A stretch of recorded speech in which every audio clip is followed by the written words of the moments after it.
D-Lo 404 Boxing. Shout out to the LDBC. Hey, we're a little more than a week and about a week and a half out from Mikey versus Spence. I just want to get my thoughts on that, my take on that for just a moment. For one, I'm excited that we're this close to the fight and the fight's still on. There's been nothing has happened to derail the fight up to this point.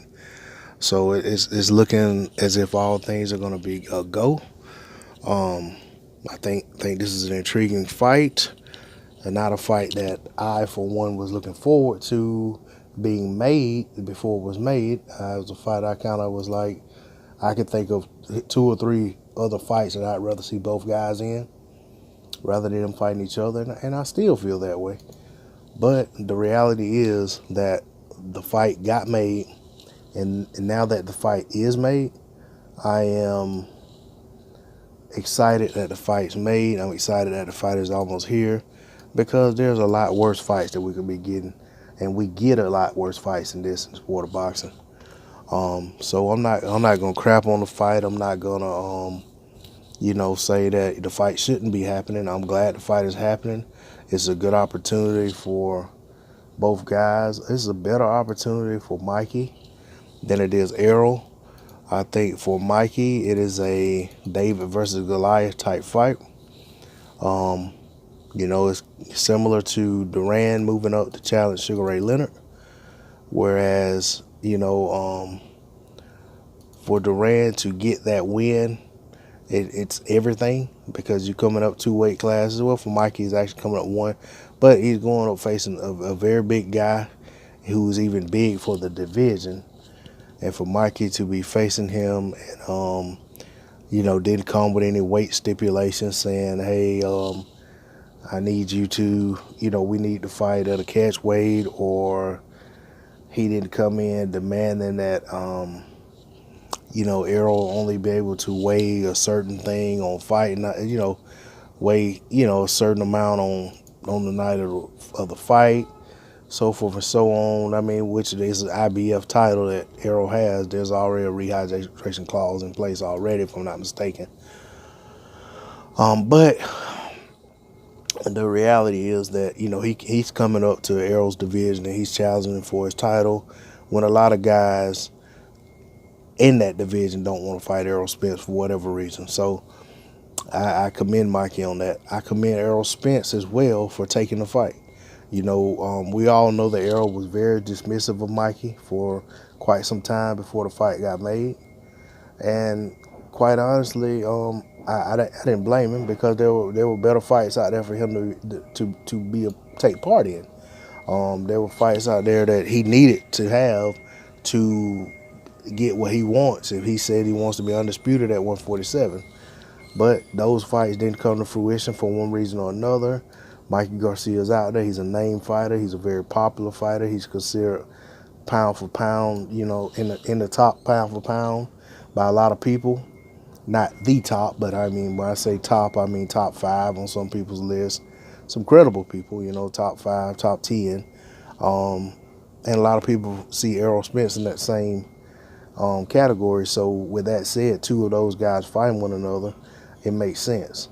We did see two guys that were considered to be top pound for pound fight last year, and Rigondeaux and Lomachenko. I want to say that fight took place last year.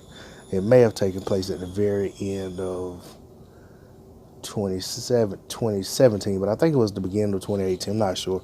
But anyway, we saw that there was a weight difference. One guy coming up two weight classes to challenge the other guy, and it didn't bode well for him. But that said, these are two different fighters. We'll have to see the fight play out. I've always maintained that I felt like Errol Spence was too good, too big, too skilled for Mikey to make that kind of jump up a weight class to take him on in his first fight. I just never felt like that was a recipe for success for Mikey. But that said, once again, I commend Errol Spence for taking the fight because for Errol Spence, he really doesn't have a lot to gain in terms of his legacy in this fight. If he goes out and wins this fight by decision, he'll take criticism.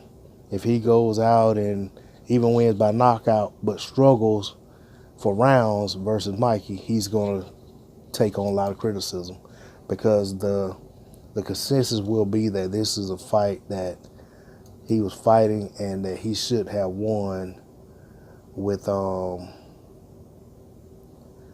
you know what I'm saying, with very little resistance. And it will be one of those things that's kind of a, shame on you for not beating this guy in dominant fashion type of thing. So with that said, I commend Errol Spence for taking the fight. And you know what I'm saying, I think Errol takes the fight very seriously. I don't think he's overlooking Mikey. I think he considers Mikey to be one of the best little men in boxing. And I think he knows what he has to do to prepare. He has a team around him that takes it serious, and I think the same thing goes for Mikey as well. I think both guys, regardless of what they're saying, I think both guys are 100% dedicated to the preparation for getting ready for the guys that they're going to be fighting, and I think they know that they have to be, bring their best to get a win.